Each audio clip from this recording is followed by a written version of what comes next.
മാത്രം ഞാൻ ഇപ്പൊ സമയം പരിധി കുറവുണ്ടെങ്കിൽ ഞാനൊന്ന് വായിക്കട്ടെ. അത് വായിക്കാം. അങ്ങനെ നാം ഇനി മനുഷ്യരുടെ ചതിയാലും ഉപായത്താലും തെറ്റിച്ചു കളയുന്ന തർക്കങ്ങളിൽ കുടുങ്ങി പോകുവാൻ തക്കവണ്ണം ഉപദേശത്തിന്റെ ഓരോ കാര്യത്താൽ അലഞ്ഞുരുളുന്ന ശിശുക്കളായിരിക്കാതെ സ്നേഹത്തിൽ സത്യം സംസാരിച്ചുകൊണ്ട് ക്രിസ്തു എന്ന തലയോളം സകലത്തിനും വളരുവാനിടയാണ്. പറഞ്ഞാൽ ഒരു ദൈവവൈതൽ വിശ്വാസ വഴിയിലേക്ക് വന്നാൽ ദൈവം അവർക്ക് ശുശ്രൂഷകരെ കൊടുത്തിട്ടുണ്ട്. ഏത്? സുവിശേഷകന്മാരെ, ഉപദേശകന്മാരെ, അതുപോലെ പ്രവാചകന്മാരെ, അധ്യക്ഷന്മാരെ ഒക്കെ കൊടുത്തിട്ടുണ്ട്. അതെല്ലാം അതിൻ്റെതായ നിലയിൽ നമുക്കും അറിയാമല്ലോ. നമ്മള് ദൈവം നമുക്ക് ഉപദേശം നമുക്കിങ്ങനെ കിട്ടിക്കൊണ്ടിരിക്കുന്നുണ്ട്. ഏതെങ്കിലും നിലയിലൊക്കെ കിട്ടും. ദൈവാലോചന അതെല്ലാം എന്തിനു വേണ്ടിയാണ്? നമ്മൾ ഉപദേശത്തിന്റെ കാറ്റിനാൽ അലഞ്ഞുകൊള്ളുന്ന ശിശുക്കളായിരിക്കാതെ, പറഞ്ഞാൽ നമ്മൾ തോന്നിവാസം നടക്കാതെ, നമ്മൾ അതുകൊണ്ട് ഉപദേശത്തിലേക്കൊന്നും പോകാതെ, നമ്മൾ സ്നേഹത്തിൽ സത്യം സംസാരിച്ചുകൊണ്ട്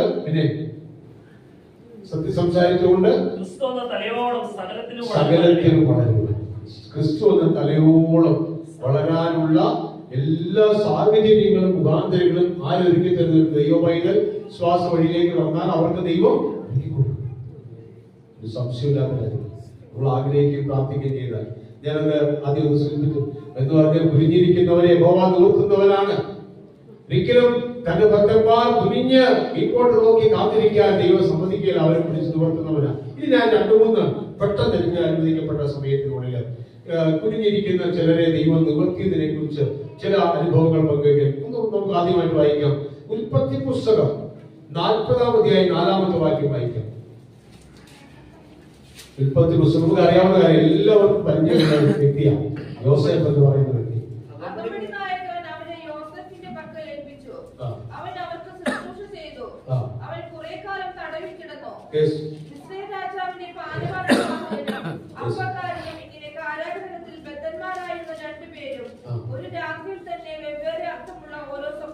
ദൈവത്തിന് മതി.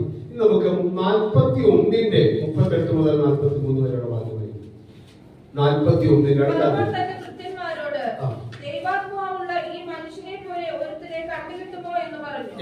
പിന്നെ ഫറവോൻ യോസേഫിനോട്, ദൈവം ഇതൊക്കെ നിനക്ക് വെളിപ്പെടുത്തി തന്നതുകൊണ്ട് നിന്നെ പോലെ വിവേകവും ജ്ഞാനമുള്ളവൻ ഒരുത്തനുമില്ല. നീ എന്റെ ഗൃഹത്തിന് മേലധികാരിയാകും. നിന്റെ വാക്ക് എന്റെ ജനമെല്ലാം അനുസരിച്ച് നടക്കും. സിംഹാസനം കൊണ്ട് മാത്രം ഞാൻ നിന്നേക്കാൾ വലിയവനായിരിക്കും. ദേശത്തിനൊക്കെയും ഞാൻ നിന്നെ മേലധികാരിയാക്കിയിരിക്കും. അടുത്ത വാക്യം. ചിന്തിക്കേണ്ട ഒരു കാര്യം, ഞാൻ എപ്പോഴും വായിക്കുമ്പോഴൊക്കെ ഞാൻ തന്റെ മുദ്രബോധനം, അത് നമ്മൾ എന്ത് കൊടുത്താലും സാധാരണ ഒരു ഭരണാധികാരിയും ചെയ്യാം. പക്ഷേ യോസേഫിന്റെ കാര്യത്തിൽ മുദ്രബോധനം ഊതി കൊടുക്കുന്നതാണ്. എന്ന് പറഞ്ഞാൽ സീല് വെക്കുന്ന, അത് വെച്ചാൽ അദ്ദേഹം മുദ്ര വെക്കുന്നത്, ഒരു കൽപ്പന ഇട്ട മുദ്ര വെക്കുന്ന മുദ്രബോധനം വരെ ഊതി കൊടുത്തു. പിന്നെ നേർമയുള്ള വസ്ത്രം ധരിപ്പിച്ചു, അവന്റെ മുമ്പിൽ മുട്ടുകുത്താനായി ബാക്കി എല്ലാവരോടും ആജ്ഞ കൊടുത്തു. ഞാൻ പറയട്ടെ, ഇപ്പൊ കഴിഞ്ഞ ദിവസം ഞാൻ ചില വർഷങ്ങൾക്ക് മുമ്പ് ഞങ്ങളുടെ ഒരു ആന്റി, വൈഫിന്റെ കുടുംബത്തിൽപ്പെട്ട ഒരു ആന്റി വിദേശത്തായിരുന്നു വർഷങ്ങളോളം. ഒത്തിരി പണം ഉണ്ടായിരുന്നത്. പക്ഷെ ആന്റിക്ക് നാട്ടിലൊരു ഭർത്താവ് ഉണ്ടായിരുന്നു. ഭർത്താവ് ചെറിയൊരു റൗഡിയായിരുന്നു, ഒരു കേടിയായിരുന്നു.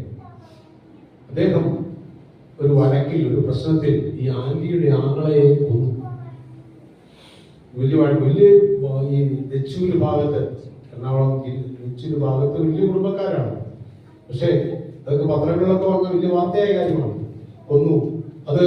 അതിനുശേഷം കേസായി, ഇയാളെ പിടിച്ച് ജയിലിലിട്ടു. ആന്റി നാട്ടിൽ വന്നു, നാട്ടിലേക്ക് വന്നു.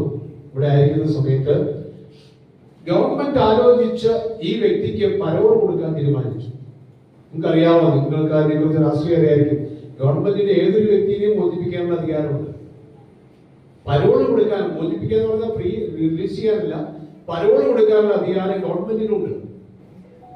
അതനുസരിച്ച് ഗവൺമെന്റ് പരോൾ കൊടുക്കാൻ തീരുമാനിച്ചു. പരോളിന്റെ ഓർഡർ കൽപ്പനയിട്ടു.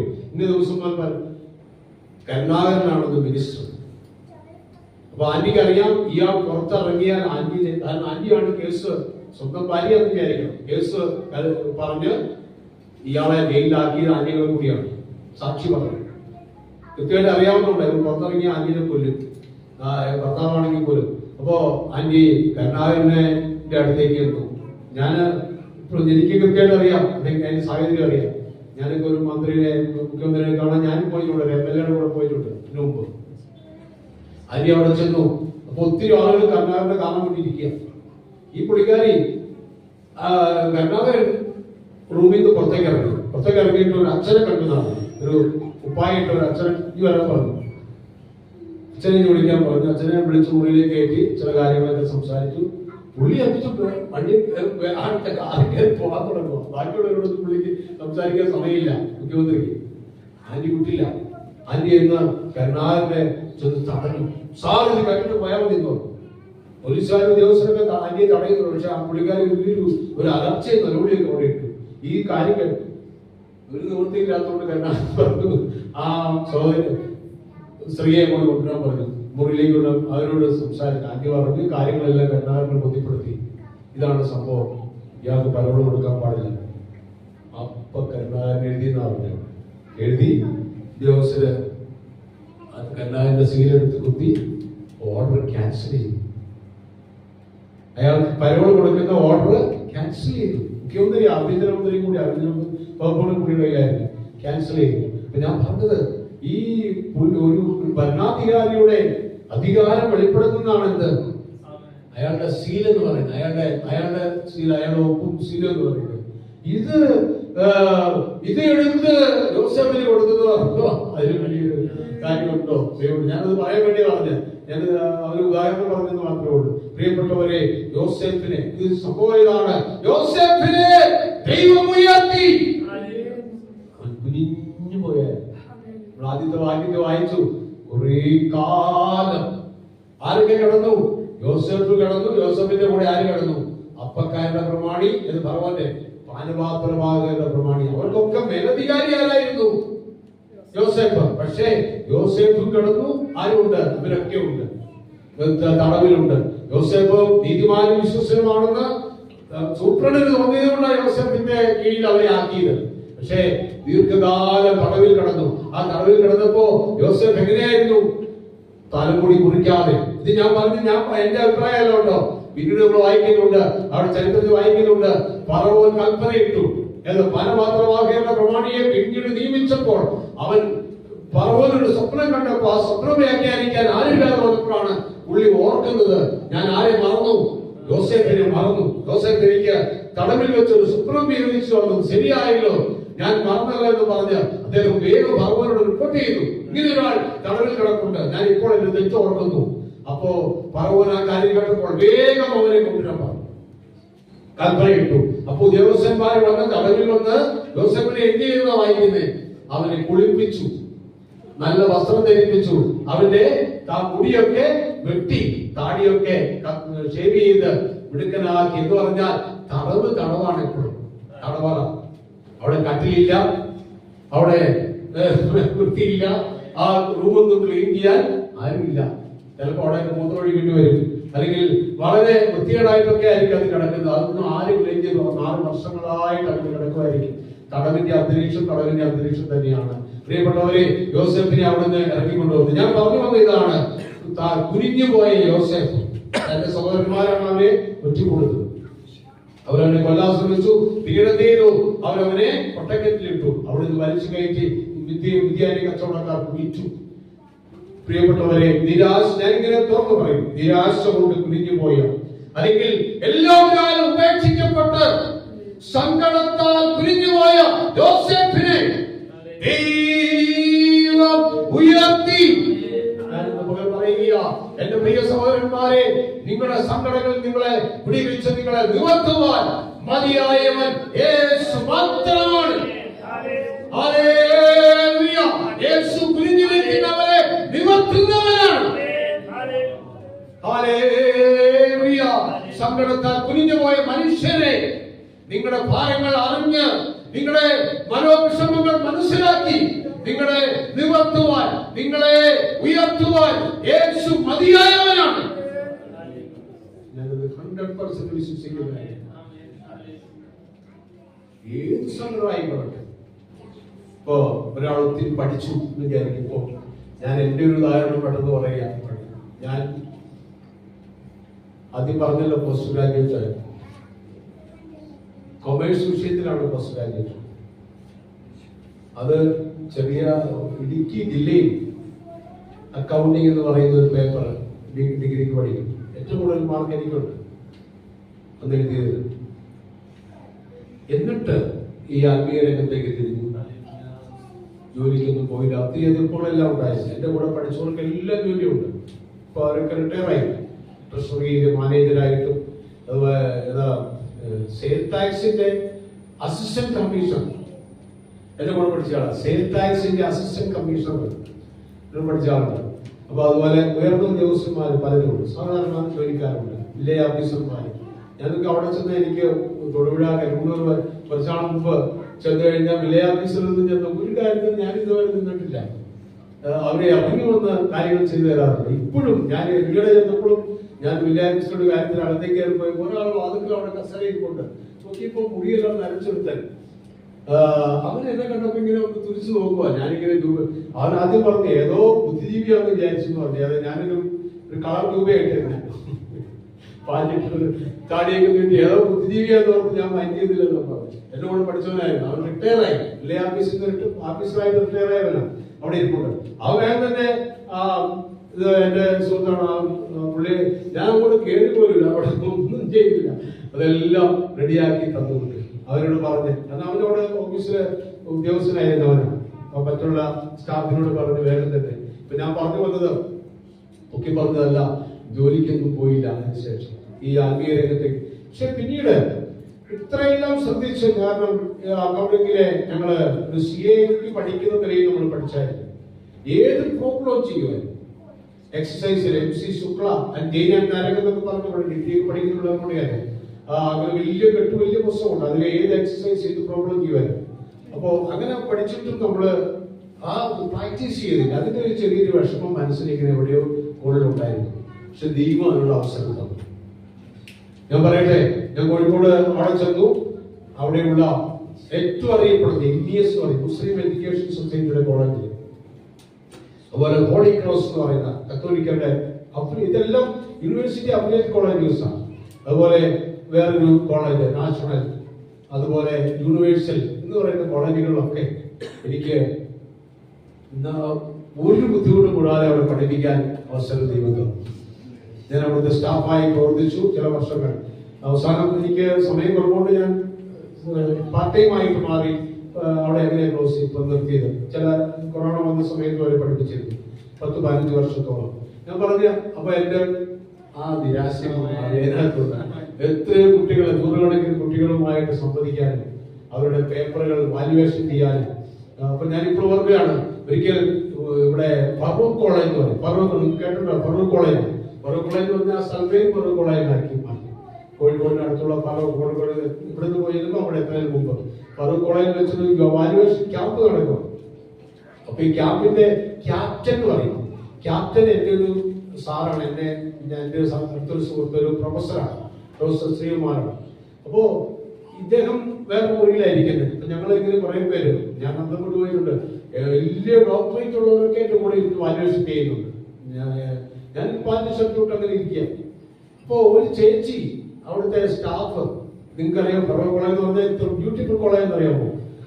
അവിടെ ഫാൻ വേണ്ട ഒരു ക്ലാസ്സിൽ. അങ്ങനെ അത് വലിയ എഞ്ചിനീയർമാർ ഡിസൈൻ ചെയ്തിരിക്കുന്നത്. എല്ലാ ക്ലാസ്സിലേക്കും കടലിൽ നിന്നുള്ള കാറ്റ് കയറി വരും. ഒരു ക്ലാസ്സിൽ ഫാനിന്റെ ആവശ്യമില്ല. അത്രയ്ക്ക് ഒരു ബ്യൂട്ടിഫുൾ പ്ലേസ് ആണ്. ഇതിനൊരു സ്ഥലം ഒരു കുന്നിന്റെ മുകളിലായിരിക്കുന്നത്. അപ്പോ ഈ വാല്യുവേഷൻ ക്യാമ്പ് നടന്നിരിക്കുമ്പോൾ ചേച്ചി ചായ കൊണ്ട് വന്നു. എല്ലാവർക്കും സ്റ്റീൽ ഗ്ലാസ്സിൽ കൊടുത്തു. എനിക്ക് മാത്രം ഒരു ചില്ല് ഗ്ലാസ്സിൽ കൊണ്ടുവന്ന് ചേച്ചി ചായ വെച്ചു. അപ്പൊ ഇങ്ങനെ എല്ലാവരും അങ്ങോട്ട് നോക്കുക. ക്യാമ്പില് ഇരിക്കുന്ന എല്ലാവരും അങ്ങോട്ട് നോക്കുന്നുള്ളൂ. അപ്പൊ ചേച്ചി പറഞ്ഞു, സാറിന് ഫാദറിന് ഇങ്ങനെയുണ്ട്, ഫാദറിന് ഈ ചായ തരാൻ വേണ്ടി അവിടുന്ന് സാറ് പറഞ്ഞു വിട്ടാണ്, ക്യാപ്റ്റൻ സാറിന് പറഞ്ഞു വിട്ടാണ് അതിന്റെ എന്ന് പറഞ്ഞാണ് എനിക്കൊണ്ട്. അപ്പൊ അപ്പൊ ഞാൻ പറഞ്ഞത്, ഞാൻ അപ്പൊ അതുകൊണ്ട് വേറെ ഡോക്ടറേറ്റ് ഉള്ളവരും അതുപോലെ പ്രൊഫസർമാരും വലിയ സീനിയർ മലബാറിലെ തന്നെ ഏറ്റവും ഒരു കോളേജിലല്ല പല കോളേജിൽ വന്നിരിക്കുന്നവരാ. കാസർഗോഡ് മുതൽ തൃശ്ശൂർ വരെയുള്ള സ്ഥലങ്ങളിലെ കാലിക്കറ്റ് യൂണിവേഴ്സിറ്റി കീഴിലുള്ള പേപ്പർ വാലേഷൻ മൊത്തം ഇവിടെ നടക്കുന്നത് ഡിഗ്രിയുടെ. അപ്പോ ഇവിടെ മലബാറിലെ പ്രമുഖന്മാരുടെ എല്ലാം മുമ്പിൽ പിന്നെയും നമ്മളെ മാനിച്ചെന്ന് പറയുമ്പോൾ ഞാൻ വാസ്തവത്തിൽ ഞാൻ കരഞ്ഞു പോയി, എനിക്ക് സങ്കടം വന്നു പോയി. സന്തോഷം. പ്രിയപ്പെട്ടവരെ, ദൈവം വലിയവനാണ്. ഞാൻ പറഞ്ഞു എനിക്ക് ഇനി ഒന്നും വേണ്ട, ഒരു സ്ഥാനവും വേണ്ട. കാരണം ദൈവം ഒരിക്കലും നമ്മുടെ നിരാശ ദൈവം മാനിക്കാതിരിക്കില്ല. ദൈവം നമ്മള് നിരാശപ്പെടാൻ ദൈവം സമ്മതിക്കുകയാണ്. അവൻ ഞാനിങ്ങനെ യഹോവ കുനിഞ്ഞിരിക്കുന്നവരെ നിവർത്തുന്നവനാണ്. ഹല്ലേലൂയ. തന്റെ ഭക്തന്മാരുടെ ആവശ്യങ്ങളുടെ മേൽ അവൻ മനസ്സറിയുന്നവനാണ്. അവൻ കാണാം ലോകത്തിൽ ആരും നമ്മളെ കണ്ടില്ലെന്ന് പറയാം. ഞാനിങ്ങനെ പറയട്ടെ, ലോകത്തിൽ ആരും നമ്മളെ സഹായിച്ചില്ലെന്ന് പറയാം. ഒരു വ്യക്തി നമ്മുടെ വിഷയത്തിൽ ഇടപെട്ടില്ലെന്ന് വരാം. ഒരു വ്യക്തി നമ്മുടെ കൂടെ നിന്നില്ലെന്ന് വരാം. എന്നാൽ സകലവും അറിയുന്നവനായ നമ്മുടെ കർത്താവ് നമ്മെ വിടുവിക്കുവാൻ, നമ്മെ സഹായിക്കുവാൻ, നമ്മെ നിവർത്തുവാൻ, നമ്മുടെ വിഷയങ്ങൾ ഇടപെട്ട് നമ്മളെ സഹായിക്കുവാൻ യേശു മതിയായവനാണ്. ഞാനിത് 101% വിശ്വസിച്ചാൽ ഞാനിത് പറയുന്നു. എന്റെ അനുഭവത്തിൽ നിങ്ങളുടെ പറഞ്ഞു, യഹോവ കുനിഞ്ഞിരിക്കുന്നവരെ. യോസേഫ് നാളുകളായി അവൻ കുനിഞ്ഞു, അല്ലേ? നിരാശപ്പെട്ട് വളരെ കാലം തന്നെയിരുന്ന് ചിലപ്പോൾ എന്ത് കാണും, കരഞ്ഞിട്ടുണ്ടാകും. കാരണം ജയിലിലല്ലേ കിടക്കുന്നത്. ഒരു തെറ്റും ചെയ്യാത്ത ദിവസം പല കാര്യങ്ങൾ ചെയ്ത് ദിവസവും പല ശുശ്രൂഷകളെല്ലാം ചെയ്ത് അടിച്ചു വാരി, അല്ലെങ്കിൽ ഇവർക്കൊക്കെ ഭക്ഷണം എടുത്തു കൊടുക്കാനും പല കാര്യങ്ങളും ചെയ്തു. അപ്പോഴും അവൻ കുഞ്ഞിന് കൊത്തിപ്പേരുടെ പണത്തിൽ വെച്ചുണ്ടായ അനുഭവങ്ങളെല്ലാം ഒരു തെറ്റും ചെയ്യാതെ അവിടെ ജയിലിലേക്ക് പോകുന്നു. എല്ലാം ഓർത്ത് അവൻ കരഞ്ഞിട്ടുണ്ടാകും. പക്ഷെ ദൈവം അതെല്ലാം എന്ത് ചെയ്തു? മാനിച്ചു, അല്ലേ? അവനെ ദൈവം നിവർത്തി. നമ്മൾ വായിച്ചല്ലോ, ഫറവോന്റെ ഉത്തരബോധന അവന്റെ കയ്യിലേക്ക് ഇട്ടുകൊടുത്തു.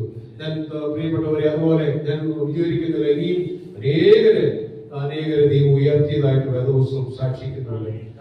പ്രിയപ്പെട്ടവരെ, ഏലിയാവിന്റെ പുറകെ നടന്ന എലീശ, അവന്റെ പ്രവാചക ശിഷ്യന്മാർ 50 പേര് നിന്നിട്ട് പറഞ്ഞു, നീ എന്നെ ആ പുറകെ പോകണ്ട, ഇങ്ങോട്ട് തിരിച്ചു പോരെ. ഏലിയാവിനെ ദൈവസഭത്തേക്ക് എടുത്തുകൊണ്ടാണ് പോവാ, യോർദാന്റെ വൻകാട്ടിലേക്ക് പോയിട്ട്.